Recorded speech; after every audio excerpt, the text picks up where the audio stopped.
back again. It's Bill B. You already know what we came to do, man. It's Divine Dialogue Podcast.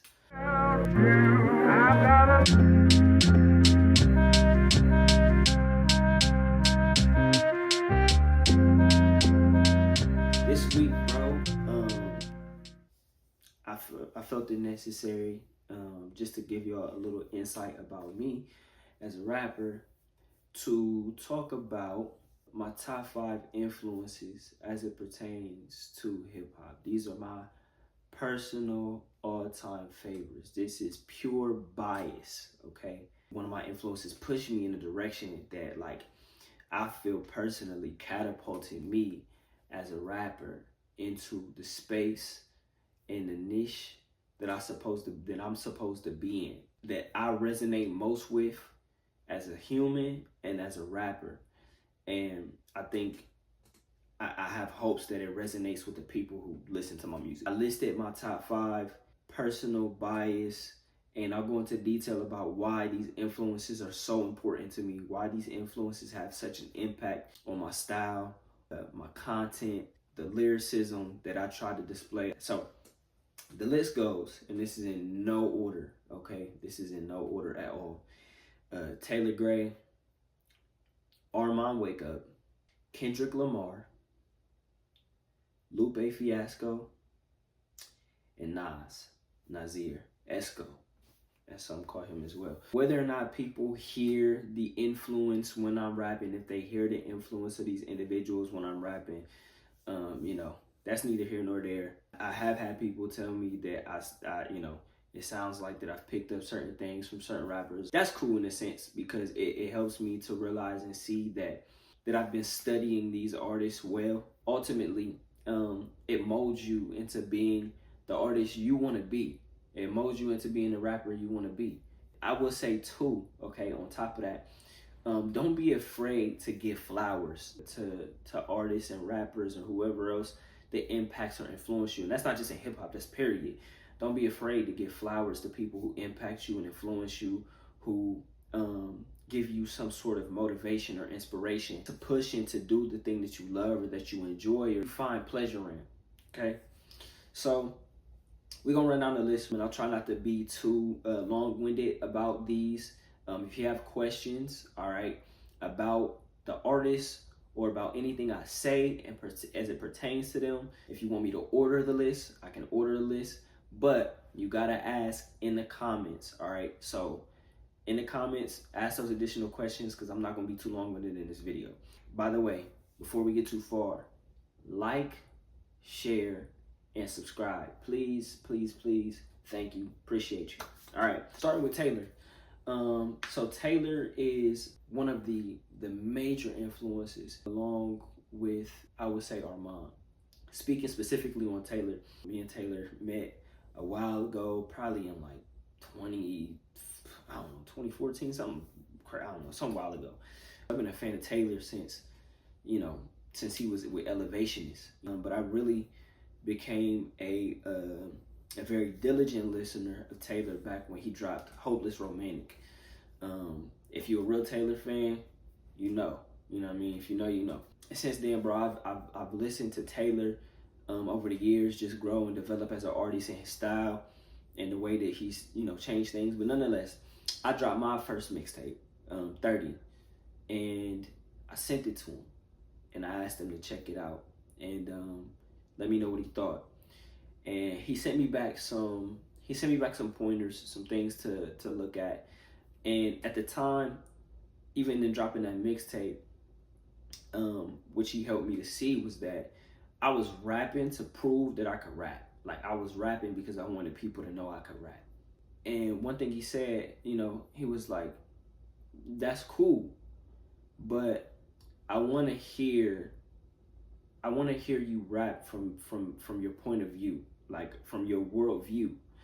And that changed the way that I started to approach my music. After that, I wrote Keep It a Bean. That was the first record in which it changed the trajectory of the way that I started to rap. The content, the intentionality, I started to focus more on my world around me, the things I've learned. I started to focus more on my relationship with God. Not that I wasn't focused on those things, but when it came to my music, you know, I was more intentional about thinking about those things and writing them down when writing, my songs and stuff like that. That will always be a huge part of how I became the rapper that I became. You know what I mean? Like, it'll always be a huge part of that. I could tie that in with the impact of Armand, because Armand, if you ever watch his content, I think he's a wellness coach as well. But if you ever watch his content, you listen to his music, he's really intentional about discussing things of nuance.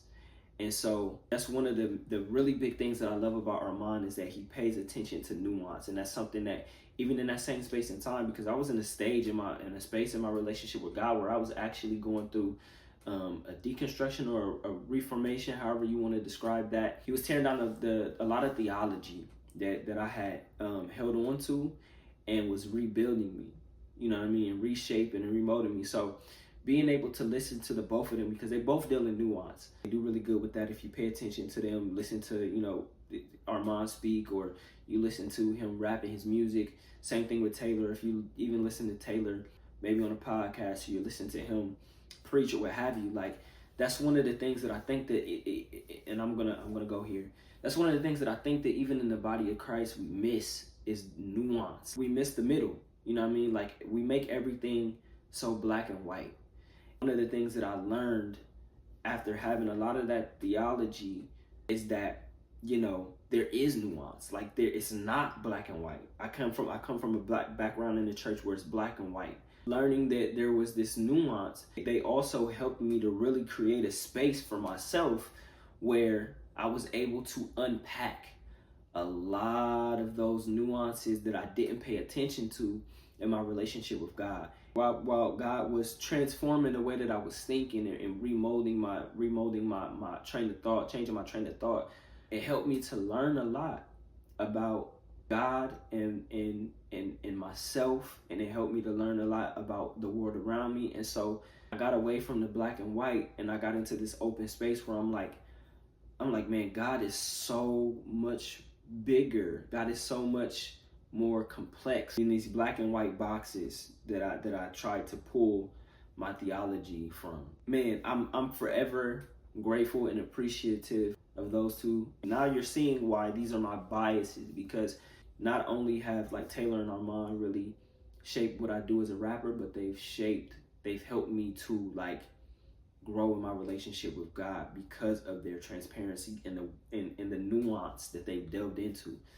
So big shouts out to them. But Armand, just going just a little bit more into detail with him, like, he speaks in these nuances, and being a wellness coach, like, paying attention to some of the stuff he says, even in his content, like, it helps you to dig deeper. And he's rapping from his perspective as well, which is beautiful, because the sense of vulnerability that you get from that, you know what I mean?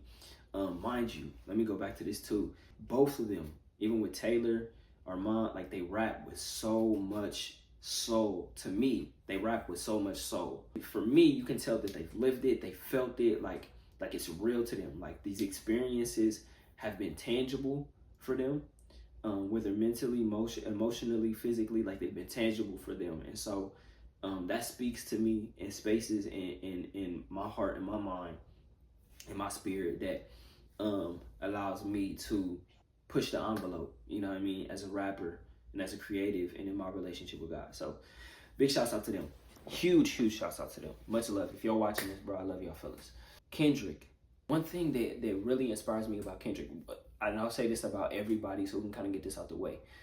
All of these guys, Taylor, Armand, Kendrick, Nas, Lupe, to me are phenomenal lyricists. All in their own respects and their own different reasons and rights, but to me, they are phenomenal lyricists. To me, Kendrick has such a creative mind, you know what I mean?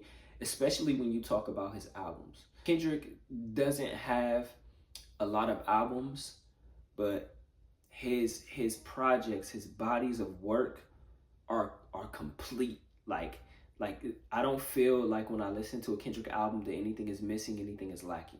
Good Kid, Mad City, To Pimp a Butterfly, Damn, Mr. Morale and the Big Steppers, Section 80, Overly Dedicated. Like, he really, like, he's very intentional about his art. And that is something that I am working through extensively to try to incorporate that into my art, and finding ways to be more selective, not necessarily picky, because picky, you can find yourself possibly missing opportunities to do something great because you being too specific. But being selective and saying, like, you know, I want to find a way to mesh, all these ideas. I have to do it in a way that's cohesive for the sake of the art. And that's what I love about Kendrick, man. Like, he makes really good, cohesive bodies of work. And I think that with Kendrick, somebody else who has a great discography that's not really a part of the conversation is Kanye. But when I think about, like, the way that they create art, like, they create it at a very high level.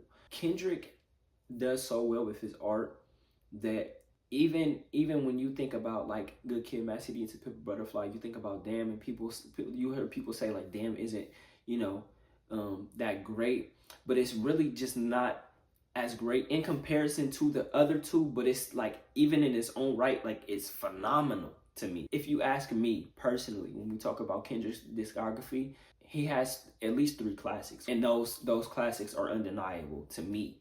This is my bias speaking. Those are classics undeniably to me.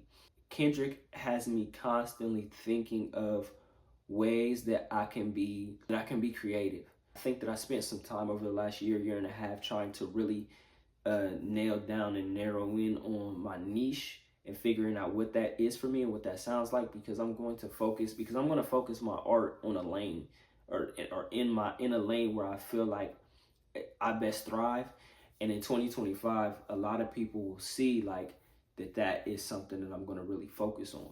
I've done a lot of collaborative work over the last couple of years. Ultimately, my goal, from this point going into 2025, is to really gear people up for focusing on, my sound and my niche and what I want to do as an artist, so that people know where I stand musically and sonically. That's something else that Kendrick has helped me to inform as well.